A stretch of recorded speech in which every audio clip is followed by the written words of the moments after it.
Salama daholo androany isika dia ndao indray raha hiresaka an'ity tsara ho fantatra manaraka ity satria ao ankatoko ny fanaterana antotan-taratasy mahakasiky ny firotsahan-kofidiana ho ben'ny tanàna isika amin'izao fotoana izao dia maro ireo fangatahana sy ireo kandida izay mieritreritra ny hirotsaka amin'izay fifidianana ben'ny tanàna izay ary isan'izany i Kristina Razanamaso izay tena angatahany ireo vahoaka ny fianarantsoa fatratra amin'ity fifidianana ben'ny tanàna ity ny mba hirotsahany amin'izay fifidianana kominaly izay ka ny mahakasika an'izay no fakafakana amintsika ato anatin'ity video ity ka manasantsika rehetra anaraka an'ity video ity hatramin'ny farany azadino ny milaiky ny videontsika ary tsara voatrany ny miabone amin'ny chaîne antsika mba ahafahanareo manaraka tsy tapaka ny video zay lefa ny misisy tomatota gasy toy izao ny fanaovana azy tsy ampiantrela moa isika fa avetrany tonga dia vavany ndahoary mialoha ny dirantsika amin'ny pitsopitso ny mahakasika an'izay fangatahany vahoaka ny fianarantsoa ny firitsahan-kofidiny ramatoa Kristina Razanamaso izay dia ndaholo ho fantarintsika ireto tsara ho fantatra manaraka ireto any antsiranana mikaikaiky ny ponina noho ny fahalafosany ireo entana ilaina amin'ny fiainana andavanandro tsy mitsahatra miakatra ny vidiny entana ilaina amin'ny fiainana andavanandro any antsiranana any indrindra fa ny vary mitaraina araka izany ireo mponina manoloana ny tsy fisian'ny asa ny firongatry ny tsy fandriampahalemana sy ny maro hafa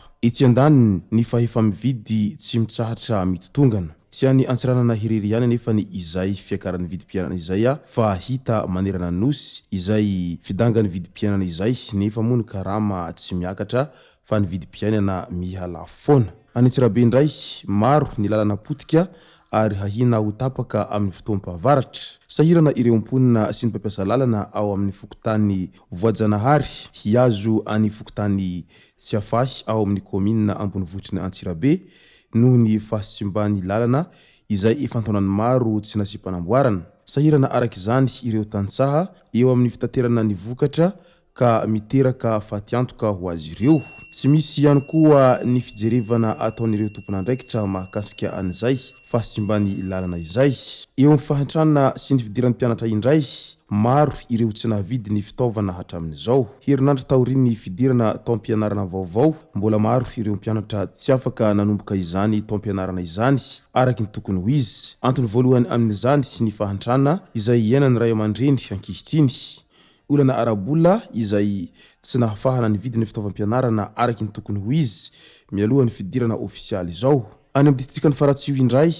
hanamboatra lalana ny zanakam-pielezana sy ny mpitatitra miditra antsehatra amin'ny fanamboaran-dalana ao amin'ny distrikany Faratsio ireo zanakam-pielezana sy ny fikambanan'ny mpitatitra miaraka amin'ireo vondron'olona ifotony miara-mientana tsy miandry ny fitondram-panjakana fa hanao izay vita raha ny fanazavan'izy ireo hatrany ary mitondra ny anjara-birikiny ihany koa ny solombavambahoaka nomenjanahary Ramilson amin'ity fanamboaran-dalana ity midika izany fa tena mirahina ny vahoaka ny Faratsio amin'izay ho fampandrosoana ny distrikan'izy ireo izay fampihenana ny volany siady indray hampitarasoka ny fampandrosoana eny fotony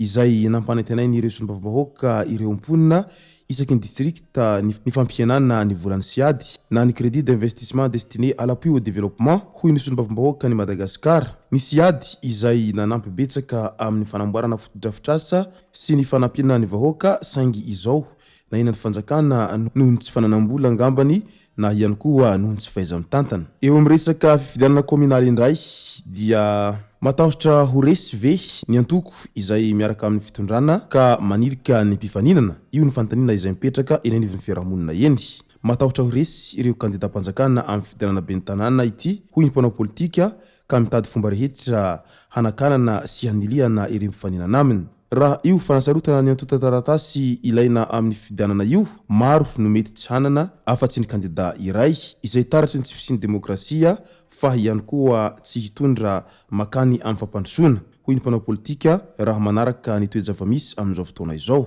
Mbola ao anatin'izay fifidianana zay hatrany dia sahirana ireo kandida amin'ny faminona ireo taratasy. Mikaikaika avokoa ireo kandida ny ben'ny tanàna manoloana ny fanasarotana ireo taratasy ilaina amin'ny firitsahan-kofidiana izay. Na komina Andrenivohitra na Ambanivohitra samy mitaraina manoloana ny fitakina ny certificat de nationalité. Fa ihany koa ny hetra tsy maintsy alohan'ireo kandida izay tsy misy lalàna fa samy manao izay tiany eny amin'ny birao ny fandoavan-kehitra eny. Hoy hatrany ireo zay mpandalina politika raha mahita ny toe-javatra misy amin'izao fotoana izao. Ao anatin'izay fifidianana kominaly zay hany Toamasina voalohany nanao fanambarana fahanoana ny kandida Roland Ratsiraka ihany koa ny fikambanana Mirama na miaro ny rarina sy ny marina izay tarihiny Maître Atody Arnaud. Voalaza fa noho ny fitovim-pijery ho amin'ny fampandrosoana ny tanàna Toamasina no anton'izao fanohanana izao. Midika izany fa mitombo andro manalina ireo zay mpanohana any kandida Roland Ratsiraka amin'izao fifidianana kominaly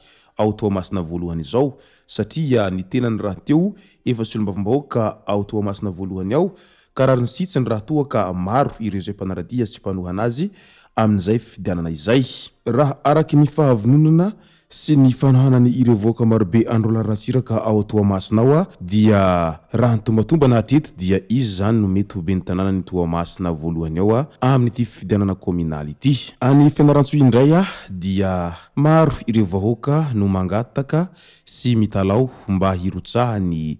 Andramatoa Christine Razanamasoa izay panina teo aloha amin'izao fifidianana kominaly izao, satria hita miarahara fa tena mbola mankaty an'ity olo mangan'izy ireo ity ny voaka ny Fianarantsoa amin'izao fotoana izao. Ka maro ny antsoavo izay azony Christine Razanamasoa mahakasika an'izay firotsahan-kofidiany ho amin'ny ben'ny tanàna ny Fianarantsoa izay ary efa tonga any amin'ny daholo moa izay antso fangatahany ireo olona rehetra izay nangataka azy zay. Nilazany ambangovango ny mahakasika an'izay moa ny tenany tamin'ny antso Antaromby izay nifanaovany tamin'ireo vahoaka ka nilaza izy tamin'izany fa reko ary voaraiko soamantsara ny fangatahanareo rehetra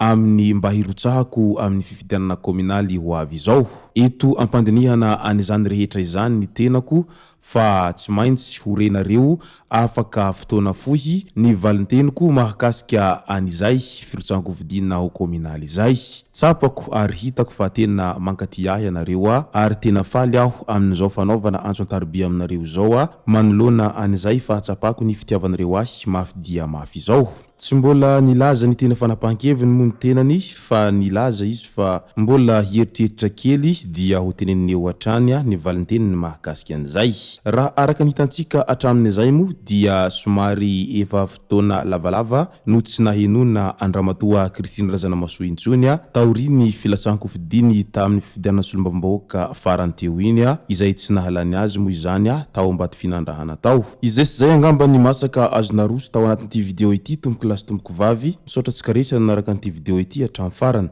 Azadino ny milaiky ny videontsika ary tsarovo hatrany ny miabone amin'ny chaîne antsika mba ahafahanareo manaraka tsy tahapaka ny video zay lefa ny MCC sy tao gasy. Tompoko lasy tompoko vavy mankasitraka dia mirary soa.